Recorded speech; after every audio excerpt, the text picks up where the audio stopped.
우리를 위해 저주가 되신 예수님이란 제목으로 같이 말씀 나누겠습니다. 여러분 혹시 해외여행이나 먼 곳에 낯선 곳에 가셨을 때 갑자기 스마트폰의 데이터가 꺼져서 더 이상 데이터를 쓸 수 없는 그 순간에 에, 분명히 맛집도 찾아야 되고 또 교통도 찍어야 되고 그리고 또 뭐랄까요, 그 결제도 해야 되고 하는데 에, 그렇게 하지 못해서 답답해 보신 적 혹시 있으신가요? 해외여행 가면 많이 겪게 되는 일들이긴 한데 이렇게 뭔가 그 데이터가 연결이 되지 않을 때 오는 그 답답함들이 있을 텐데요. 그런 경험을 하신 분들은 아마 제가 무슨 말씀 드리는지 알 수 있을 것 같습니다. 그때 해외여행이나 그런 낯선 곳에 갔을 때 이제 카페나 이런 데 들어가면 무엇부터 찾죠? 와이파이 존을 찾죠. 와이파이 존을 찾아가서 바로 데이터에 연결해서 혹시 전화 온 게 없나 그러면서 이제 확인해보고 그렇게 하죠. 사실 우리 인생도 그 비슷한 것 같습니다. 하나님이라는 그 구원의 은혜, 그 생명이라는 것이 연결만 되면 참 살만한데 여전히 우리를 막고 있는 죄의 벽이 있다라는 거죠.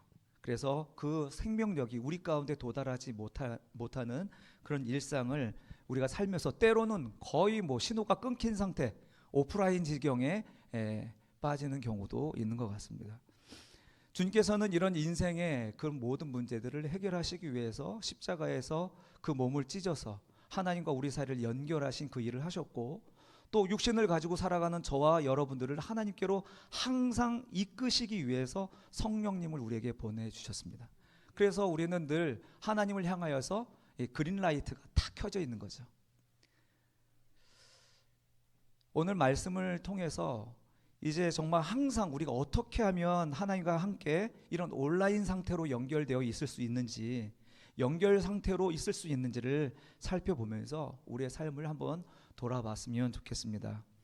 먼저 우리가 빠져있는 이 율법의 덫이 얼마나 무서운 것인지를 이 시간 한번 살펴보겠습니다. 첫 번째는 율법의 덫입니다. 우리 성경의 10절 한번 보겠습니다. 10절 자막으로 내가 올려드리지 않았는데 읽겠습니다. 무릇 율법 행위에 속한 자들은 저주 아래에 있나니 기록된 바 누구든지 율법책에 기록된 대로 모든 일을 항상 행하지 아니하는 자는 저주 아래 있는 자라 하였습니다. 이 10절의 핵심은 뭐냐면 모든 일을 항상입니다. 모든 일을 항상. 여러분, 모든 일을 항상 그것을 지켜야 되는 거예요. 좋죠. 말은 좋죠. 그렇게 해서 완벽하게 거룩하게 되면 참 좋은데 우리 인생이 불행하게도 불완전하다는 게 문제인 것이죠. 우리가 불완전하기 때문에 이 말, 모든 것에서 항상이란 이 말은 우리에게 저주가 되는 것입니다. 우리 친구들이 중간고사를 봤는지 모르겠는데 100개의 문제 중에서 99개를 맞았어요, 여러분. 시험을 99점 맞았어요. 잘했습니까? 예, 맞습니다. 우등생입니다, 우등생. 하지만 율법의 세계에서는 어떻게 평가할까요? 율법의 세계에서는 낙제자가 아니라 저주받은 자라고 이야기하는 겁니다.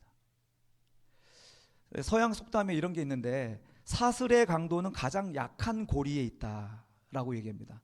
아무리 강력한 고리들이 여러 개가 막 있잖아요. 그런데 이 강력한 고리들이 아무리 많이 있어도 혹시나 불량품이 거기 하나 있으면요, 그 강도는 강력한 데 있는 게 아니라 그 약한 고리에 있다는 거예요. 그래서 그 약한 고리 때문에 어떻게 해요? 바닥으로 떨어지는 것입니다.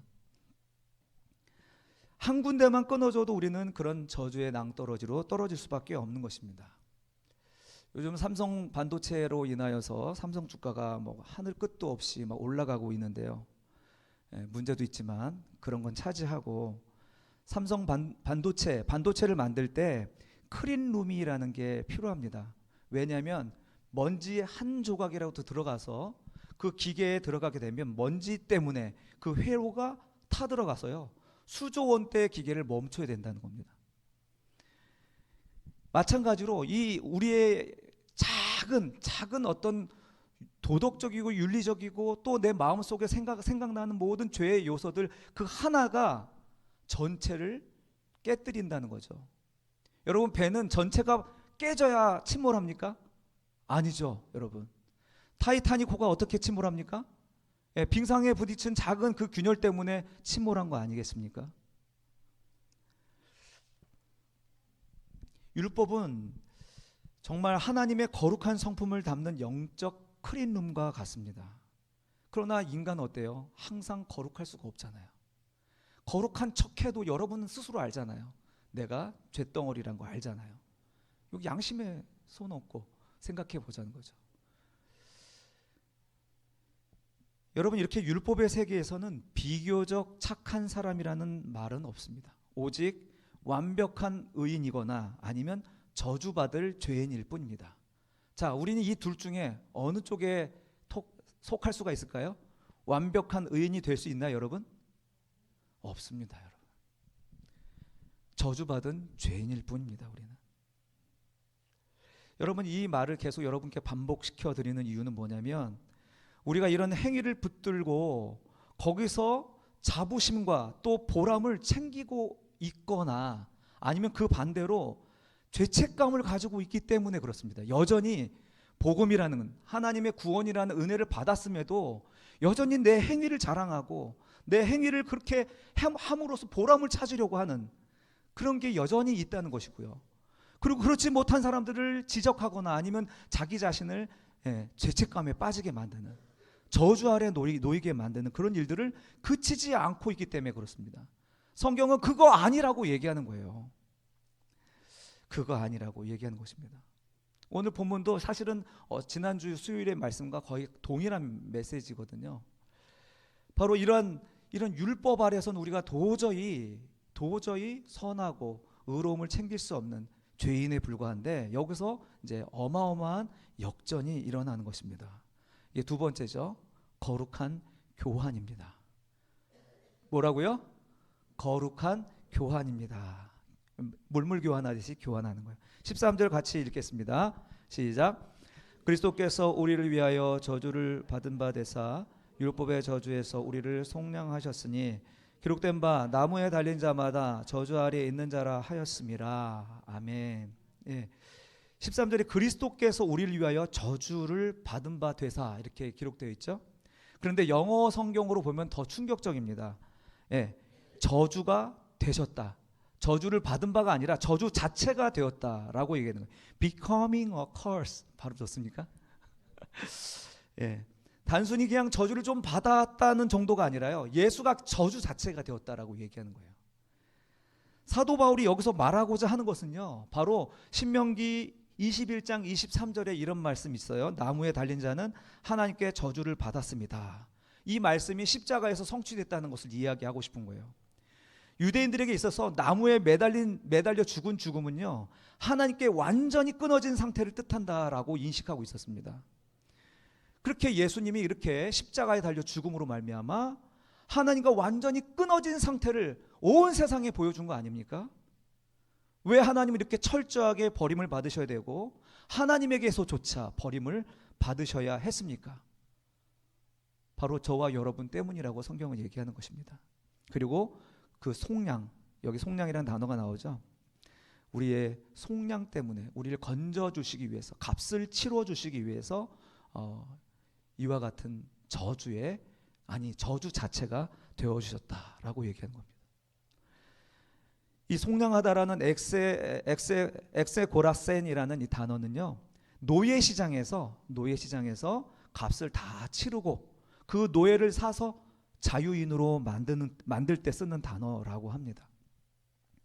이렇게 속량했다는 것이죠. 십자가라는 거대한 그 노예시장에서, 마귀의 그 종된 시장에서 예수님은 자신의 생명을 친히 지불하셔서 우리를 사셨다라고 이야기하는 거죠. 여러분, 가까운 예로 여러분 잘 아시는 대로 우리 손양원 목사님 아시죠? 손양원 목사님이 아들을 죽인 그 안재선을 양자로 삼았을 때 그저 그는 용서한 것에서 끝나지 않았죠. 용서에서 끝난 게 아니라 자신의 호적에 올리고 죽은 아들의 옷을 입혀서 그를 양자 삼아 주었습니다. 정확하게 이 속량의 의미가 여기 담겨 있는 것이죠. 이게 이중전가라고 하는 것입니다. 신학적으로 이중전가. 쉽게 말하면 맞교환한다는 것입니다. 맞교환. 마틴 루터는 이거를 가리켜서 즐거운 교환이라고 불렀습니다. 이렇게 얘기합니다. 그리스도여, 당신은 나의 죄가 되셨고 나는 당신의 의가 되었습니다. 여러분, 이 즐거운 교환이 우리에게 일어났다라는 것입니다. 내 쓰레기는 예수께서 가져가시고 예수 안에 있는 그 보물은 나에게 왔다라는 것입니다. 이 위대한 은혜가 오늘 우리에게 일어난 일이라고 사도 바울은 목 놓아 외치고 있는 것입니다. 예수님은 왜 이렇게까지 하셨습니까? 왜 이렇게 우리를 구원하시려고 이 어마어마한 일들을 하셨습니까? 이 구원의 목적이 뭡니까?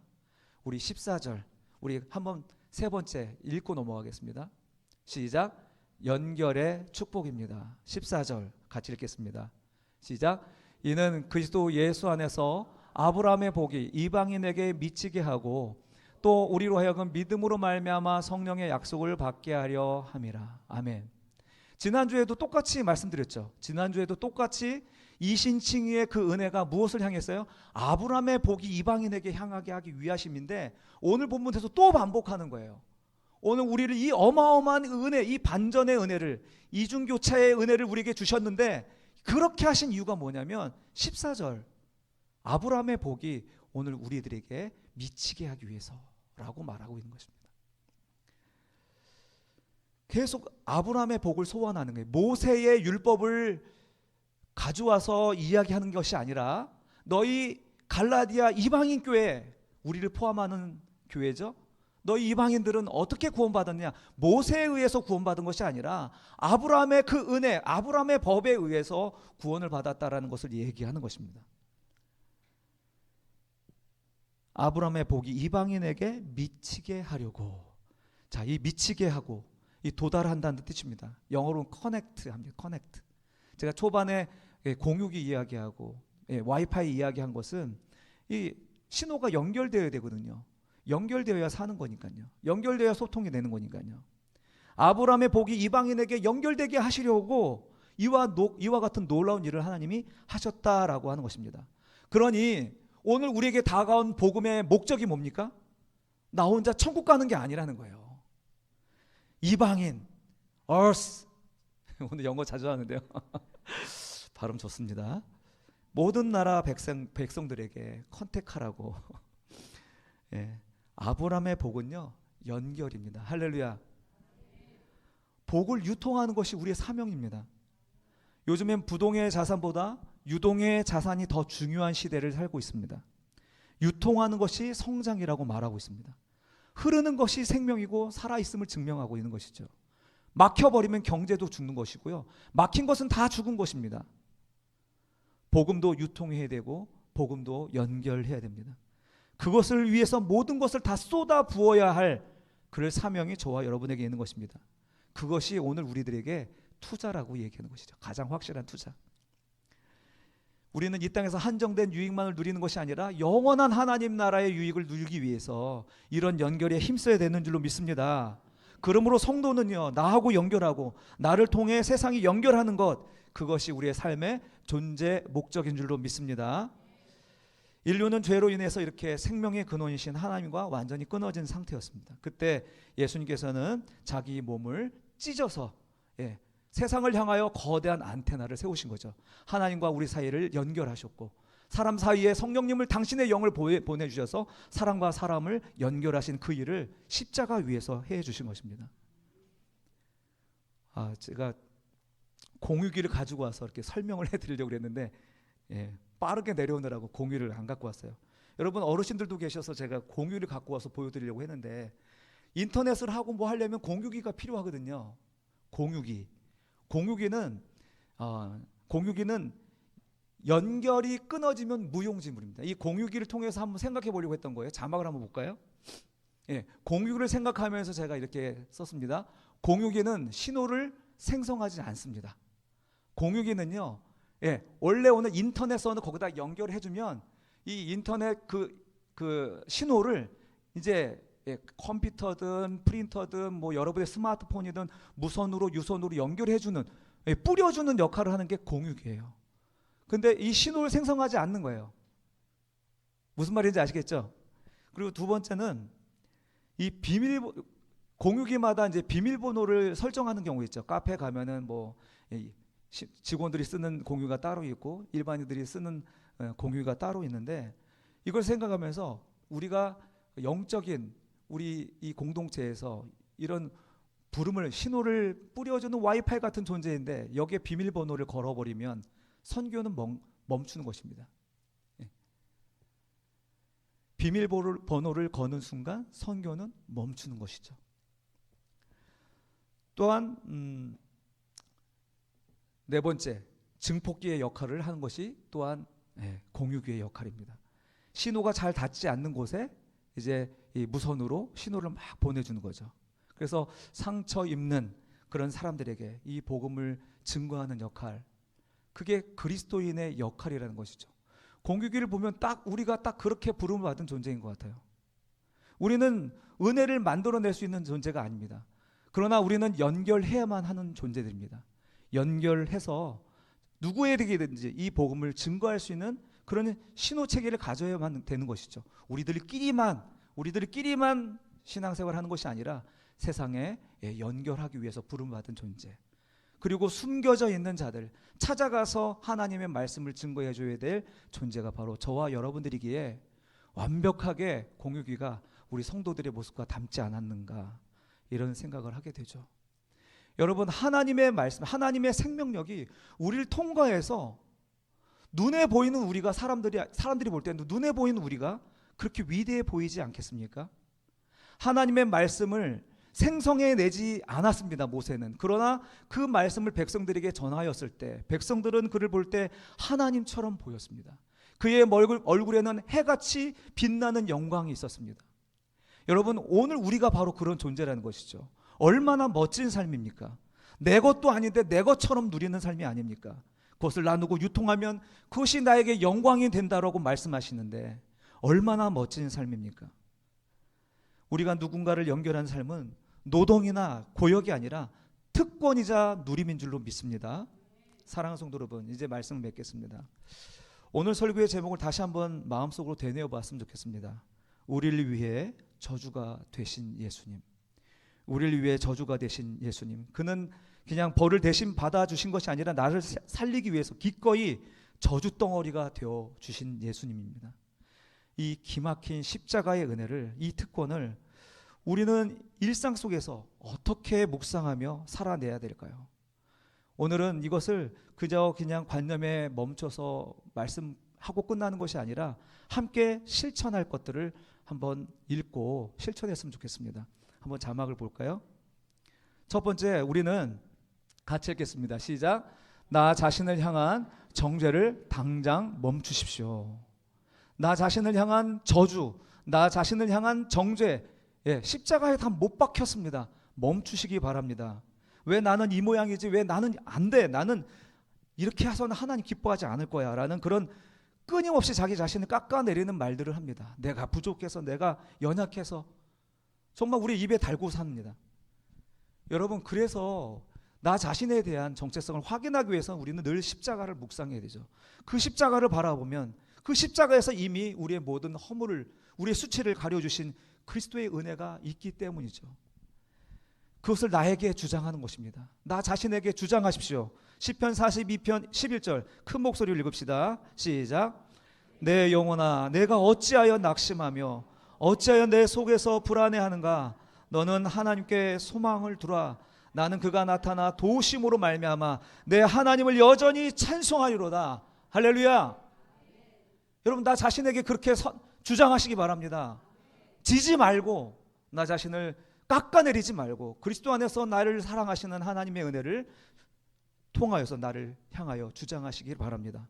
사탄이 또 우리를 향하여서 네가 집사냐, 네가 성도냐, 권사냐, 장로냐 이렇게 참소할 때, 내 안에 죄책감에 나를 짓누를 때 사탄에게 주장하는 것입니다. 로마서 8장 1절 같이 읽겠습니다. 시작. 그러므로 이제 그리스도 예수 안에 있는 자에게는 결코 정죄함이 없나니. 할렐루야. 맞다, 나는 부족하다. 그러나 나를 위해서 예수께서 저주가 되셨다. 그러므로 나는 더 이상 저주받은 자가 아니라 완벽하게 용서받은 하나님의 자녀다. 이렇게 주장하시기를 주님의 이름으로 축원합니다. 그리고 하나님께 향하여서도 주장하십시오. 에베소서 1장 4절 같이 힘차게 읽읍시다. 시작. 곧 창세전에 그리스도 안에서 우리를 택하사 우리로 사랑 안에서 그 앞에 거룩하고 흠이 없게 하시려고. 아멘. 나를 택하신 주님이십니다. 나를 거룩하게 하시고 흠이 없게 하시려고 창세전에 이미 나를 택하셨대요. 그거 하나님께 주장하는 것입니다. 주님, 나를 택하여 주셨죠. 나를 흔들리지 아니하게 거룩하게 흠이 없게 나를 만들어 주십시오. 이것이 바로 우리가 이 복음 안에 누리는 자유인 줄로 믿습니다. 나 자신을 향한 저주와 자책과 후회와 한숨을 이제는 멈추시기를 주님의 이름으로 축원합니다. 두 번째 우리가 실천할 것은 같이 읽을까요? 시작. 내 입술에서 타인을 향한 저주를 멈추십시오. 아멘. 타인을 향한 저주를 멈춰야 합니다. 내가 율법의 끔찍한 저주에 풀려났다는 사실을 진짜 아는 사람은요, 결코 다른 사람들을 탓하거나 비난하거나 정죄할 수 없습니다. 사소한 저도 예외가 아니죠. 갑자기 저 같은 경우 운전하는 것이 운전할 때 제일 인간적인 모습으로 드러나는데 갑자기 끼어드는 차를 향해서 욕을 한다든지 분노를 표출한다든지 또 직장 내에서 동료들과 속 긁는 그런 동료들 때문에 분노가 나고 심지어 말 안 듣는 자녀들 향해서 우리가 무심코 내뱉는 그런 짜증과 비난들, 여러분 이것들 가만 생각해 보면 사실은 율법의 잣대라는 것입니다. 저주라는 것입니다. 저주. 옳고 그름을 이야기하지만 사실은 저주라는 것이죠. 지옥으로 가는 문은 선하고 의로운 곳에 있다라고 어떤 분이 이야기하더라고요. 우리가 옳은 말을 하기 때문에 지옥이 되는 것입니다. 맞는 말을 하기 때문에 지옥 같은 삶이 펼쳐지는 거예요. 사랑하는 성도 여러분, 이번 주간 누구를 향해 비난의 말이 튀어나오려고 할 때 이렇게 얘기합시다. 예수님은 저놈을 위해서도 저주를 받으셨지. 차마 여성을 넣을 수 없어서 정겨운 저놈을 넣습니다. 예수님은 저놈을 위해서도 저주를 받으셨지. 한번 해볼까요? 예수님은 저놈을 위해서도 저주를 받으셨지. 그럼 좀 용서가 되지 않을까요? 주님의 생각이 안 나니까 자꾸 이렇게 비난하게 되고 탓하게 되고 그렇게 되는 것 같습니다. 나를 위해 저주받으신 예수님을 생각하면서 우리의 입술에 파수꾼을 두십시다. 브레이크를 잡읍시다. 그리고 정죄의 말 대신 위로와 격려의 말을 하고 축복의 말을 건네보십시다. 그 순종의 자리에서 놀라운 거룩한 교환이 일어나게 될 줄로 믿습니다. 마지막 실천할 사항 세 번째 같이 읽을까요? 시작. 누군가를 살리기 위해 기꺼이 감수하십시오. 누군가를 살리기 위해 작은 손해를 기꺼이 감수하십시오. 이찬수 목사님 설교 중에 아주 멋진 말을 들었습니다. 한번 같이 읽을까요? 자막 있죠? 시작. 내가 죽어야 줄 수 있는 것이 복음이고 내가 손해봐야 전해지는 것이 사랑입니다. 한번 이 문장을 가만히 한번 음미해 보세요. 우리가 복음을 주는데 죽지 않으면서 주려고 하는 그 이상한 오만함을 좀 버리십시다. 내가 사랑한다고 이야기하는데 절대로 손해를 안 보는 그런 기형적인 사랑을 한번 생각해 봤으면 좋겠습니다. 내가 죽어야 줄 수 있는 것이 복음이랍니다. 내가 손해봐야만 전해지는 것이 사랑이래요. 진실로 그렇지 않습니까? 정확히 예수님이 그렇게 하셨죠. 예수님은 죽음으로 생명의 길을 여셨습니다. 그리고 하늘의 보좌를 버리시고 인간의 몸이 되어 주심으로 기꺼이 생명을 내어 주심으로 우리를 향한 자기 사랑을 확증하여 주셨습니다. 그것이 진실하다고 보여주신 것이 바로 십자가의 모습이 아닙니까? 예수님이 저주가 되시고 이렇게 손해 보심으로 우리에게 복을 주신 이유는 이제 아브라함에게 주신 언약을 이루시기 위해서, 그래서 온 세상의 구주가 되기 위하여서 이와 같이 오늘 우리들에게 복을 주셨습니다. 이 생명을, 이 구원을, 이 행복을 세상에 흘러나가게 하기 위해 주님은 자신을 들여 복이 되셨고, 이제 우리가 아브라함의 복을 세상에 흐르게 하기 위해, 연결하게 하기 위해서 저와 여러분을 불러주신 것입니다. 이렇게 우리가 세상에 막힌 곳을 뚫어주는 연결자가 되어려면 어떻겠습니까? 손해를 감수해야죠. 기꺼이 감수해야죠. 그것을 우리가 십자가라고 표현하는 것들입니다. 내가 져야 할 자기 십자가가 바로 그런 거 아니겠습니까? 내가 연결자가 되기 위해서 기꺼이 이 복음, 이 사랑을 주기 위해서 내가 죽거나 내가 손해봐야 되는 것이라면 기꺼이 내어주는 것입니다. 먼저 내 시간을 내어줘야겠죠. 내 시간을 내어주는 거예요. 내 물질을 내어주는 것입니다. 기꺼이 내어주는 것입니다. 그리고 내 자존심을 꺾는 것입니다. 나중에 말하자, 이런 말 내뱉지 말고 다음에 우리 통화하자, 이런 얘기, 아무 의미 없는 그런 약속들 말고 바로 정말 시간을 내어서 우리 사람들의 이야기를 들어줄 수 있었으면 좋겠습니다. 내가 쉴 수 있고 즐거울 수 있는데 그 권리를 내려놓고 내 옆에 있는 사람들의 마음과 기꺼이 연결되는 것, 여러분, 이게 사소한 것이지만 이것이 복음이 흘러가는 채널이 되는 것이죠. 세상은 철저히 기브 앤 테이크를 이야기하는 세상입니다. 그러나 그리스도인은 어떻습니까? 내가 지불한 권리를 내려놓고 힘들고 고생하는 사람들에게 기꺼이 따뜻하고 내가 손해볼지언정 그 사람들에게 연결하여 다가가는 것이 기독교입니다. 성도입니다.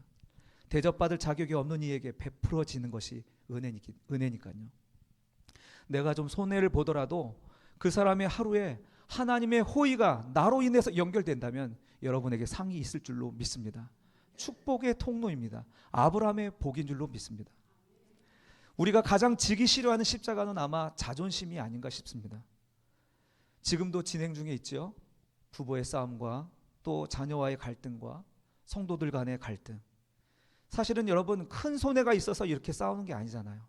이 싸움의 근본은요, 자존심 때문입니다. 자존심 때문에. 감정과 기분 때문에 마음의 문을 닫고 세상과 항상 연결되어 있으라고 주님께서 말씀하시는데 내 마음의 문을 닫아버리고 그 모든 채널을 닫아버리고, 그래서 내가 이 모든 이 복음의 길, 복음이 나가야 될 그 길에 걸림돌이 되고 있다는 사실을 본인은 모르고 있다는 거예요.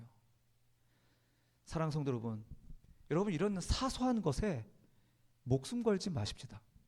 이런 사소한 것에 영원한 가치를 저당 잡히지 마시기 바랍니다. 여러분, 이런 거 그냥 기꺼이 내어놓고, 그래서 내 감정 싸움에서 벗어나서 기꺼이 연결하는 일에 헌신하시기를 주님의 이름으로 축원합니다. 쉽지는 않죠. 감정적 손해는 죽음보다도 싫다고 하더라고요, 누구 말로는. 그래서 그리스도를 묵상하는 것입니다. 그분의 십자가를 묵상하는 것이에요. 예수님은 아무 잘못도 없는데 우리를 위해 저주가 되셨잖아요. 그분을 묵상하며 먼저 다가가는 겁니다. 미안해요, 내가 그때는 좀 예민했었어요. 먼저 손 내미십시오. 제가 잘 몰랐고 그때 상황이 이랬어요. 좀 변명이라도 좀 하세요. 내 옳음을 증명하려고 하는 그런 욕구를 꺾어버리고 관계를 선택하시는 저와 여러분 되시길 바랍니다.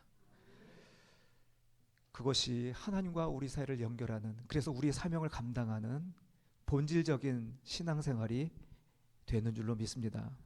이번 한 주 내가 누가 나에게 잘해주나 이런 것을 기대하지 마시고 내가 누구에게 다가가 정말 이 생명의 흐름을 연결해 줄까, 이런 고민을 하시기 바랍니다. 소외된 이웃과 상처받아 마음이 다친 우리 가족과 성도들에게 먼저 다가가서 손을 내미는 것, 그것이 바로 나를 위해 기꺼이 저주가 되신 예수님의 사랑을 받은 사람들의 마땅한 반응인 줄로 믿습니다. 오늘 이 한 문장 기억했으면 좋겠습니다. 예수님이 나를 위해 저주가 되셨다. 그러므로 나도 이제 세상을 그리스도께로 연결하는 축복의 통로가 되겠다. 할렐루야. 이 위대한 정체성을 잊지 마시고 오늘 바로 집에 돌아가셔서, 아니 바로 이 자리에서 그렇게 화해를 실천하시는 옥토교회 성도님들 다 되시기를 주님의 이름으로 축원합니다.